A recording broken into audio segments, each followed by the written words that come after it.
আসসালামু আলাইকুম। যে যেখানে আছেন সবাই ভালো এবং সুস্থ আছেন। দূরে কাছে বা দেশের বাহিরে যারা আছেন অবশ্যই ভালো আছেন। দেশের সার্বিক পরিস্থিতি আসলে নিয়ে কি কথা বলবো তা আমার ভাষা নাই। সবাই আমরা জানি গোটা বাঙালি জাতি আজকে আমরা আসলে অবাক আমাদের জন্য যে আমরা কখনো কোনোদিন কল্পনাও করতে পারিনি যে এই নিষ্পাপ বাচ্চাগুলো একটা সময় মারা যাবে। এই ২ দিন আগেও যে বাচ্চাগুলো প্রাণবন্ত ঘুরে বেড়াইতো, হাসি খুশিতে স্কুল মাত্র করে রাখতো, সেই বাচ্চাগুলো আজকে মাটির নিচে শুয়ে আছে। এটা মেনে নেওয়া খুব কষ্টদায়ক। আর যে বাচ্চাগুলোর বাবা মার সাথে হয়েছে তাদের উপর শুধু আল্লাহ রহমত করুক এই কথাটুকুই শুধু আমরা বলতে পারি।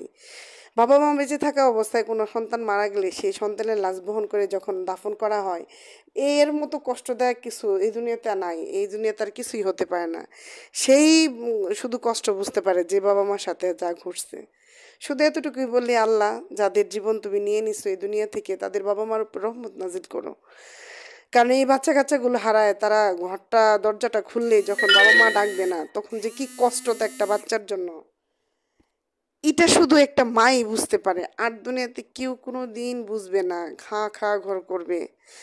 তো আজকে যখন বাচ্চাকে সকালবেলা স্কুলে দিয়ে আসলাম তখন ওদের প্লে গ্রাউন্ডটাতে আমি ওখানে দাঁড়িয়েছিলাম, মেয়েটা খেলতেছিল। আমি দু চোখ ভরে আসলে দেখতেছিলাম যখন ওকে ক্লাসরুমের ভিতরে দিয়ে আমি চলে আসতেছিলাম, বারবার পিছনে ফিরে তাকাচ্ছিলাম।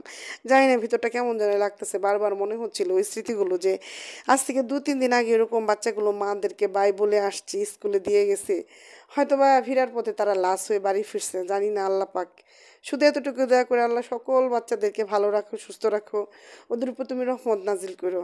আর যারাই বেঁচে আছেন তাদের উপর আল্লাহ ওদের রহমত নাজিল করে, এতটুকুই আমরা দোয়া করতে পারি।